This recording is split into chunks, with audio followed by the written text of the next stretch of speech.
Okay, so we're on night 3, so we've just eaten. We've now passed out in a cellar somewhere. Because, you know, we've told Parik that Parik, I can't remember how to pronounce his name, but I know it's not Patrick, which is what I had been saying. We couldn't stay at his because we would burn up staying in the same place more than once a week. I don't know how that works, but that's okay. December 2024, 5 nights till New Year. So from what I'm understanding so far, Carly seems to be in a very much manipulative, love-bombing relationship, even if the relationship is sire to a child, right? Even if it is that sort of relationship with her sire, who is a piece of shit and is a renowned piece of shit. But she still worships the ground that he walks on. We did meet Jess, who was like, no, he is a piece of shit, and I don't know why you're so obsessed with still being around him, because he is a piece of shit. So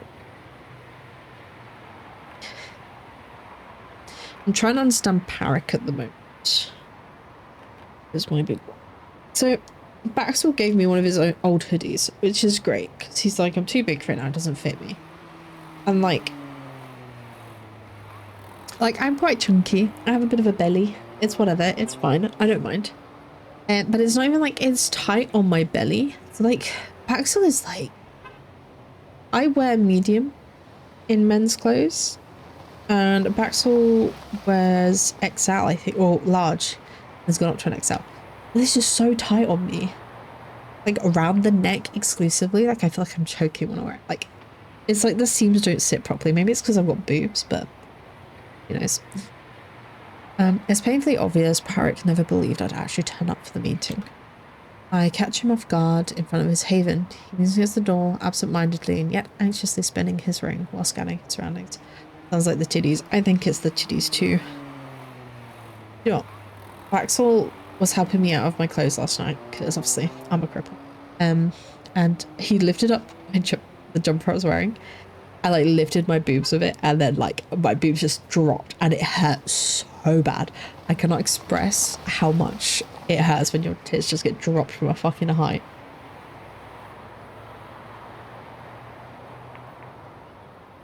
But he found it funny, so you know, I guess I'll go fuck myself. Anyway, I should have been there to support you. That's what I'm saying, man. He didn't. He just let them drop. I'm never gonna like financially recover from this, you know? Anyways. I catch him off guard in front of his haven. Oh, I read that. In the seconds when he looks away, I creep up quietly and casually, relishing the oncoming surprise.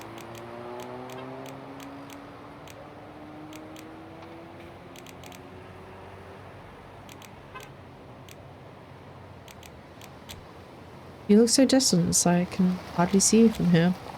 His head whips round, and for a split second, surprise and relief flash across his face before his eyes dart to the moon.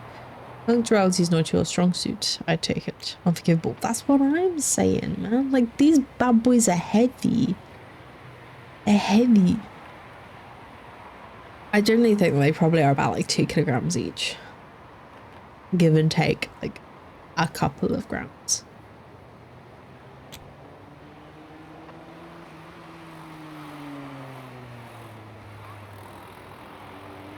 You said tomorrow's dusk. Well, guess what? It's tomorrow and the sun's just barely gone down. Stretching definitions will not help you. What's the big deal? It's like 20 minutes past sunset. Be more specific next time and get off my back, will you? He rolls his eyes, slipping back into his usual indifference as he gets into the car. I hop in right after him. Let's pay D'Angelo a visit, shall we? Yeah, no time to dilly-dally, right? Correct. Pretty sure he's ignoring my sharp-ass remarks on purpose. The way he slams on the gas pedal, that gives me a tiny glimmer of hope that he's not a lost cause. Either way, the perfectly serviceable vehicle does fine, cruising through the night streets, and this time it's not even that awkward. I might start calling it the PSV. Because I'm stumbling over it. No time to dilly-dally, nor to shilly-shally. Exactly. And we're back here. D'Angelo, you here?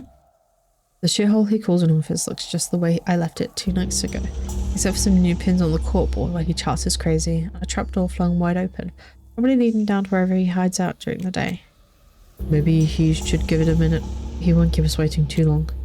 Yeah, I'm not doing that.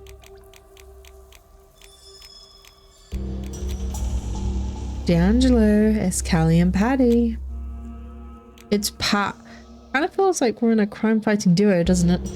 That's what makes me think it is Patrick. If it's Paddy for short. But Google says it's Parrick. It's how it's pronounced. It's pronounced Parrick. I don't know. Maybe it is Patrick if it's Paddy for short. Maybe we'll just call him Paddy. Kind of feels like we're a crime-fighting duo, doesn't it? No, it doesn't. Stop calling me Paddy. You know, like Kim Possible and Ron, or Randall and Hopkirk. The deceased bit makes especially wicked sense, right? Don't bother, kid. He won't pick up what you put him down. For all his That's a word. All his Pecati City. Perspicacia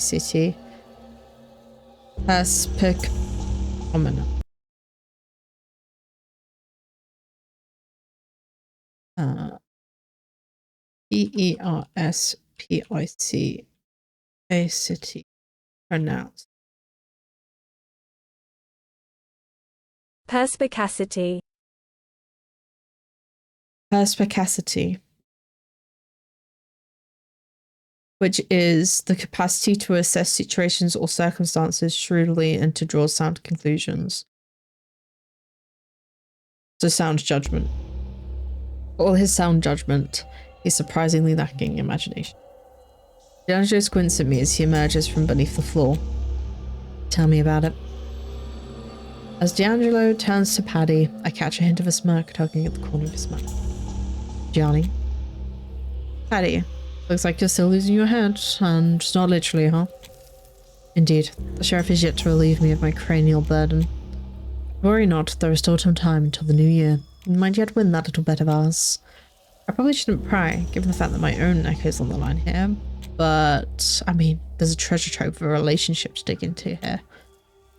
Anyway, we came here to... How long did it take them to find another word for logic? Oh, it must take them ages, man. It must take them ages. Oh, whoa, hold up. You can't just mention this bet shit and breeze right past it like it's nothing. Yeah, they absolutely had the thesaurus out. To be fair, with some of these drawings looking AI generated, this whole entire thing might be AI generated. It was only released at the end of last year. It's entirely viable. This is AI generated. Yes, we can. I don't know what sort of voice to use for D'Angelo. Look, it's no biggie. Patrick here gets his head chopped off by Kadir before the new year, which I kind of would have thought would have happened already. I'll inherit all his stuff, including all those juicy secrets he definitely dug up during his time in New York. Otherwise, he's got himself an eternal discount on what I offer. I'm not as deft at stepping on people's toes as you assumed. Yeah, you are. You just have a knack for sweet talking your way out of any mess, which is pretty impressive right now, considering our dear sheriff is far from his agreeable self these days. And if his head does roll, don't you think the anarchs will lose their minds seeing you dig through their lost comrades' belongings?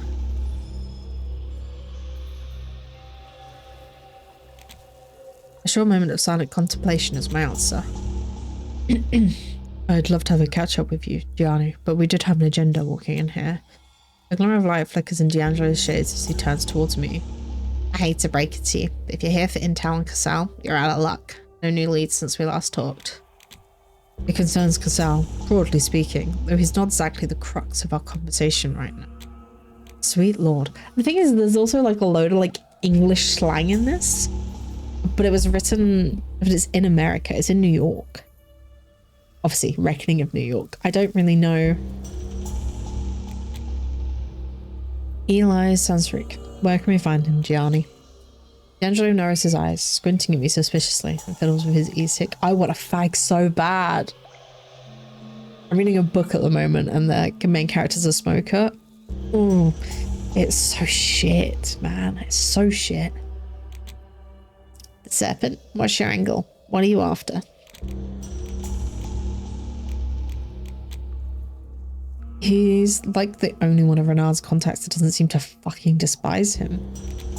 Since our other lead was a bust, he's my best shot at finding Renard and shaking the Camarilla off my back. D'Angelo tilts his head like some curious, funky, ugly little rats. Damn, head for the grapevine, you're marked for the chop, but shit. Yeah, I'd love to shout all the dirty details, but I'm seriously pressed for time. So where the hell is Sansarik? Oh god, we have zooms. Oh my goodness, that's the back of my head. Are you good? Bear with me a moment.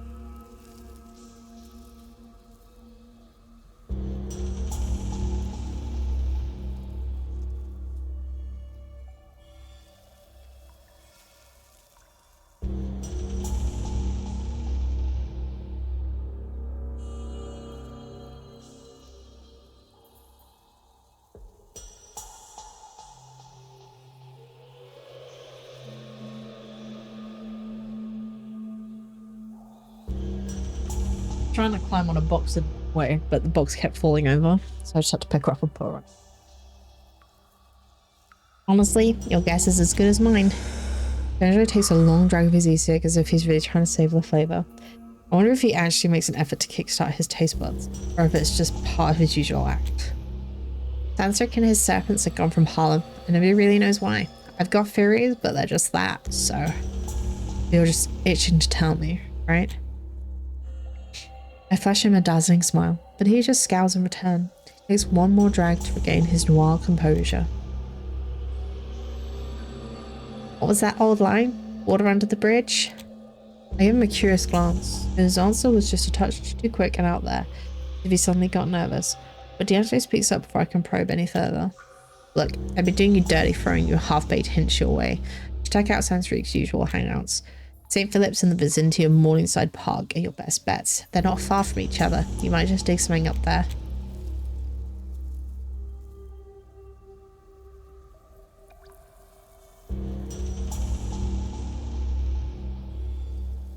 Who is this plot again? Thank you, D'Angelo. Those are some solid leads. Ah, the faith with the sincerity in your bullshit makes it almost charming.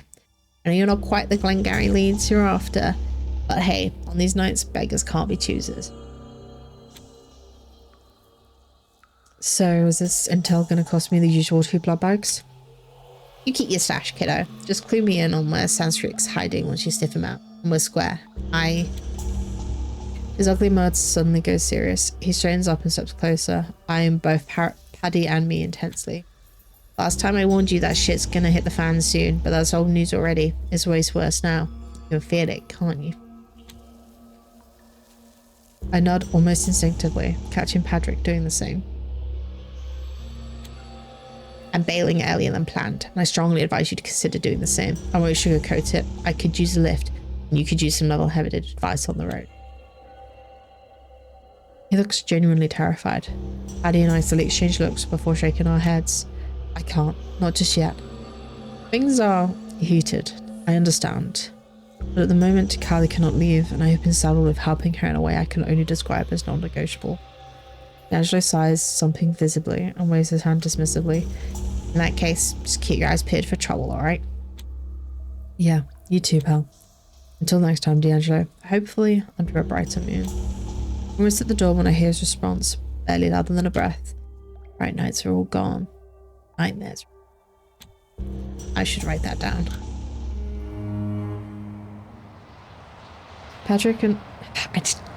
I don't know if it's Patrick or if it's Tarek. Like, everything is contradicting itself.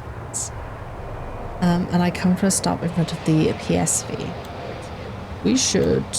Now I already know the crap you're gonna dish out. No splitting up, Carly. I can't fully trust you yet, Carly. Listen, it's late as hell already, so we gotta hustle. We both go chasing Sans Rick in the same spot, or we're gonna catch a sunrise. We gotta divide and conquer. I concur. See, I knew you'd... Hold up. What do you mean you concur? A subtle smirk plays at the corner of his mouth before he reins it in. I agree that we have too much ground to cover, and since you kept your word and didn't flee last time, I'm giving you the benefit of the doubt once more. I just stare at him, confused as hell, before erupting into laughter. I don't recognize you, man. Where's stick-up-the ass Paddy? Who's this loose cannon they replaced with him? Paddy twitches briefly, his smile disappearing without a trace, fingers crawling toward the ring. Don't slip up my notice. Bounces back swiftly though, and tucks his hands in his pockets. Let's part ways for now. Do you have a preferred destination?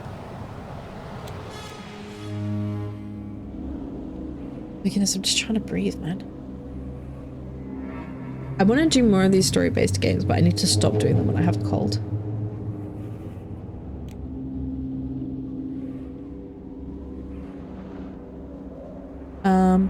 So we'll do the detour.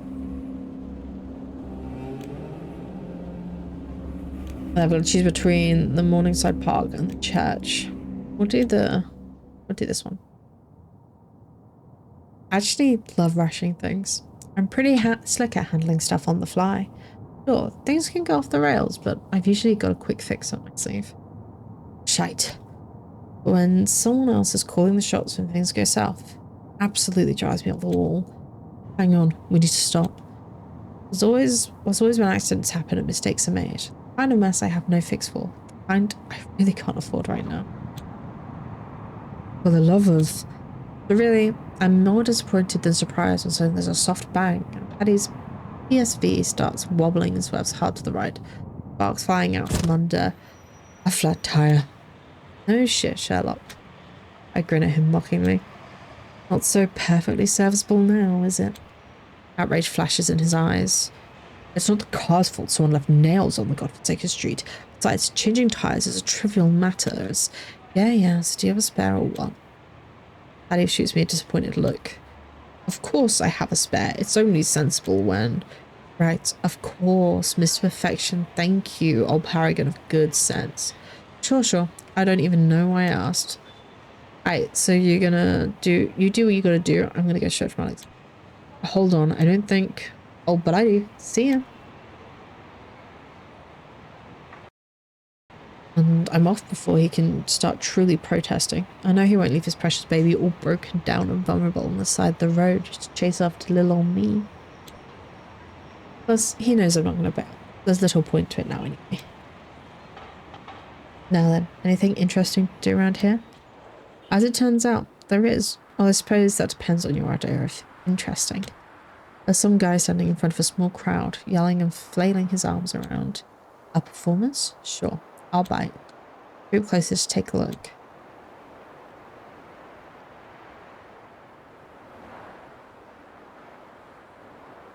Alright, Save us all, and all you've got to do is strategize, prep, and tackle our current reality with clear objectives in mind. For that we have to look to the sky to survive. What? Is he high or something? Technology is the future, plain and simple. Humans roaming the land? That's old news. That's all in the past already. As Aaron Fletcher put it, Jesus Christ, as one of the Fletcher's sycophants. I wonder every single one of his listeners looks like they're about to bath. Fletcher is not a visionary, he's the embodiment of innovation. Where others see obstacles, he sees opportunities. Our society is starved for role models, for genuine heroes. The man's got a plan for tomorrow, for what we, as the collective, are about to face. It's hilarious how his zeal is having entirely the opposite effect, given how quickly the crowd is spinning. Fucking sheeple, you'll be digging shitholes with your bare hands when he launches us, the enlightened, into a new era. Fuck yeah, let's roll out the red carpet for an era of failed projects and a spectacular lack of common sense. Who said that? I didn't really mean to say it out loud, but I'm kind of glad I did. I cross my arms, tilt my head confidently, and look the widow straight in the eye. There's almost nobody left, so I guess it must have been me. He scoffs dismissively. A female, of course, how fitting. Purple hair too. Daddy didn't love you enough. Oh my god, I deal with this enough on a daily basis. I didn't realize I'd have to deal with it in a game as well. Straight to daddy issues, huh? You know, big guy, my old man is quite generous. I could probably convince him to give you a hearty embrace. This whole thing you've got going on here, it's practically streaming for a big old chunk of Papa's attention. The words escape my mouth even before I manage to process them. A whisper of laughter travels through the crowd, and the maniac grows red in the face. A fitting colour, I'd say. Listen here, you little bitch. I came here to enlighten the blind masses to the genius of Aaron Fletcher, not to be disrespected by her. You didn't want to be disrespected, but you're out here, all hot and sweaty, eagerly blowing Fletcher's trumpet. My guy, you're a real knob, if you know what I mean. Somebody in the crowd howls with laughter. All the blood in Fletcher's groupie rushes to his cheeks as he wheezes with outrage, eyes and veins bulging from his face. Shut the fuck up, you bitch. Wow, how super original. What's next? I'll kill you. I'll kill you. All brawn, no brains. I roll my eyes theoretically as he starts to elbow his way through the laughing crowd. Look, it's been a pleasure, but I'm sort of on the clock here. I'll fucking kill you. Arsehole, somebody should teach him a lesson.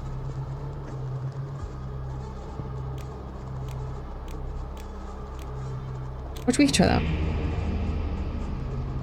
I lock eyes with him and stop him mid-step. Sticky tendrils of my presence seep out of my skin like fog, enveloping him tightly like a morning shroud and squeezing. You were saying? Well, he can't speak, eyes wide in panic and pupils the size of dinner plates. I approach him slowly until we're standing face to face, suffocating him even further.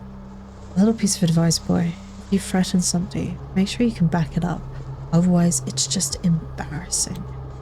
I glance down and see a steadily growing stain on his pants, trickling down into a small puddle on the ground.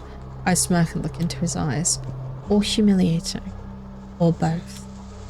I calmly walk away, cutting my presence off until the wacko crumbles wordlessly onto the ground. The crowd, unperturbed, disperses, leaving the petulant man-child in a puddle of his own piss. Well, that was a productive half hour. Wonder if Patrick's done with the tire.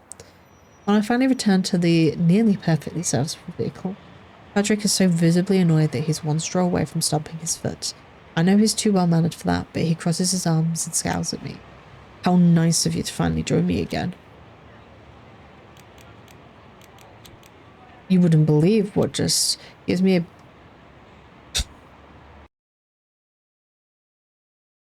second.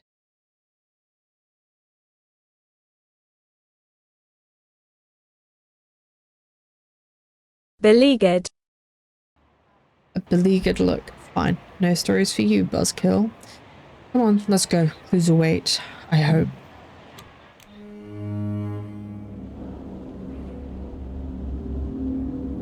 Right, where should we go? Should we go to the Morningside Park or the church?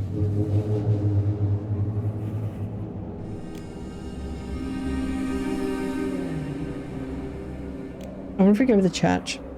That seems like the sort of place a vampire would hide, right? We'll go to the church. Paddy drops me off right at the church's entrance and then hurries off to comb through Morningside Park for any traces of Sansa. Finding the church wasn't easy. Hell, nothing really is outside the usual New York hotspot list. Once you hit the right street, you just can't miss it. It looms large, that huge rose window glaring down at a patch of land, which in the warmer months is probably a vibrant green. Right now, though, it's just a dead white blanket of snow. I stare at the church, rubbing my hands together and thinking hard. I guess there's nothing to it. I just have to check this place out, brick by brick, cranny by cranny. The church is bolted up tight for the night, but when has that shit ever stopped? Right? A couple of twists and some elbow grease, and that crusty old padlock snaps open. I used to have this thought, not too long after the embrace. Every time I went by a church or a chapel, what if I set foot inside and get fried to a crisp by a divine wrath? I mean, Renard did clue me in a bit on how shit works in this twisted new world. He wasn't exactly jumping to teach me anything beyond the tricks of the game, but he was crystal clear that, unless I got astronomically unlucky, garlic was nothing to worry about. Still, it took some serious guts to step into the church for a first time, and when I finally did, I didn't burst into flames. But I did stumble upon a missionary who'd made it out of North Korea, and I actually learned a couple of things. First off, seeing a holy cross, like a consecrated one, gives me the heebie-jeebies. A bizarre quirk that's totally unique to me, I guess, as Renard burst out laughing when I mentioned it. Second, people with that rare, deep, unshakable faith seriously freak me out. They make me feel like a terrified critter in a wildfire, doomed hot on my heels. Before I got embraced, I never really picked a lane about that kind of stuff. Guess being undead decided it for me. So if I'm going to meet my final death, it's going to be in a blaze of glory, doing something awesome, reckless, and highly entertaining. Not because I got singed by holy water. There's not a soul in sight, just a shit ton of rats. I mean, sure, they're sort of the unofficial mascots of the city. This place is crawling with them, and they are huge, fat as fuck, as if they ate like kings. I have to step carefully, as I've already dodged a few outraged squeaks and attempts to bite my ankles. At least no crucified Jesus is hanging around anywhere. Guess even he has to crash at his buddy place when his pad is getting a makeover. It takes me a while to thoroughly search the premises and confirm that Sansric is indeed elsewhere. Honestly, it's hard to tell if he was ever here at all. After a few minutes of aimless wandering, I stumble upon a notice board cluttered with scraps of paper, parish notices, holy pictures, and what looks like handwritten prayers. As a connoisseur of the weird and wonderful, only one prayer catches my eye. Its paper oddly untouched by time's passing. It's so glaringly out of place that I can't help gently pulling it forward for a closer look. North of the heavens, his grand celestial shrine, brother in the Lord, united by blood divine, island blessed by his touch, where saints and angels shine. Well, I guess that's what local publishing does to poetry. Suddenly, I'm hit with a weird urge to share this find with Paddy. I wonder if he'd be puzzled by the text, or just crack a smile and start rattling on about its true meaning. Guided by that impulse, I took the prayer into my belt bag. Then, as on life goes, I promptly forget about it, especially when a whole swarm of rats burst out of a crack in the wall, their incessant chittering filling the air. What piques my interest is a trapdoor right next to the crack, outline barely visible against the dusty flooring. Where could it lead?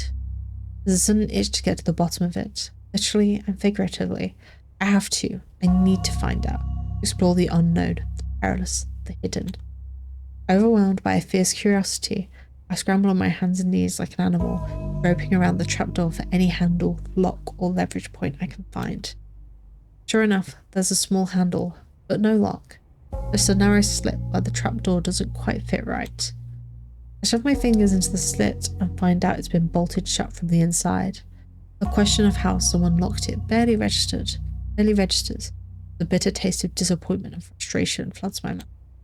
Only now I notice voices drifting in from outside. They're distant, so it's tough to tell if they're a threat or just some dudes on a late night booze cruise. But this barrier, this delayed gratification, it really fucking pisses me off.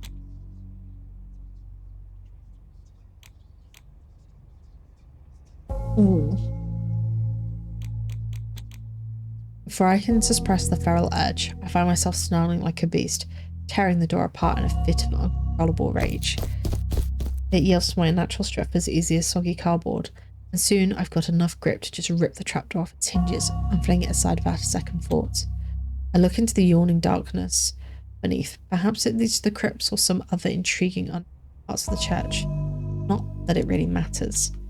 The narrow passage is jam-packed with corpses. They're in various stages of decay, and they've all been gnawed on by rats. They don't look like anyone in particular, but then again, it's hard to tell when with their flesh full of holes and tears.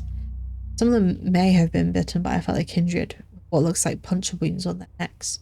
These marks are well hidden though, concealed among countless rat bites. But as I fully snap back to reality, the voices grab my attention once more. This time, they're louder, more urgent, coming from the vicinity of the vestry. Shit. No fucking chance I'm waiting around to find out who they belong to. I leave the trapdoor open and hurry toward the exit, figures into the rose window taunting me as I bail. I hate leaving things in such a mess.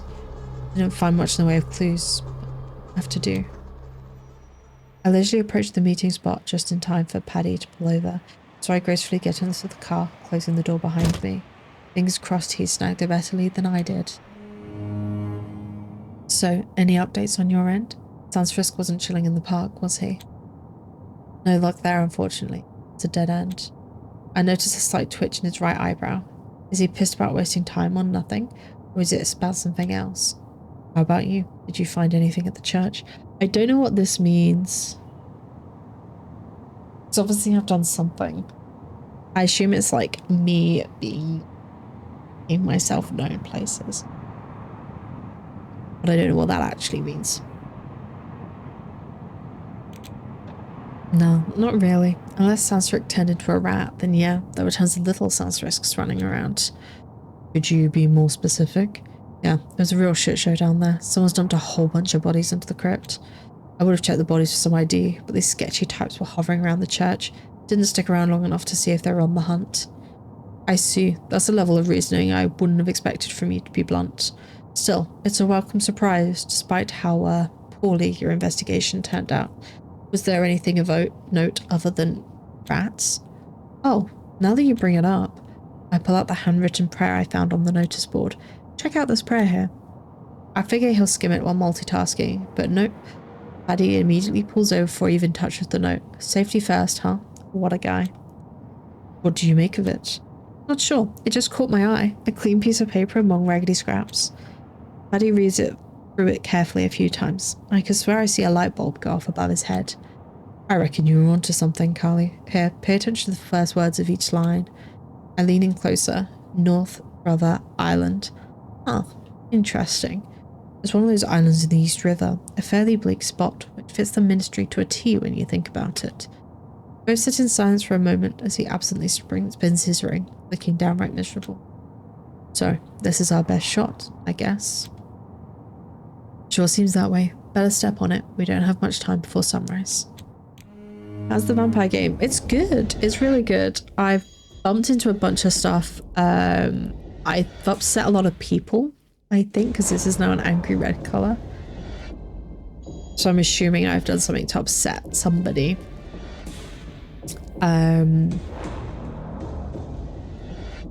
Yeah.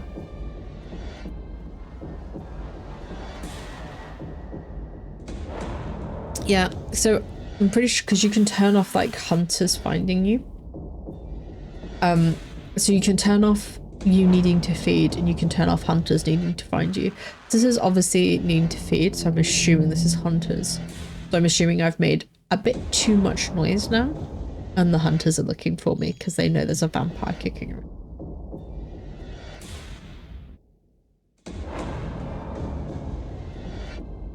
I assume that's what that means anyway. Oopsies indeed. But I'm enjoying it. I'm enjoying it a lot. It's really interesting. It feels like it's been written by a Zoomer in the way that it references things. But it's not bad. It's not as bad as people are making it out to be. But I don't know how far I'm into the game right now.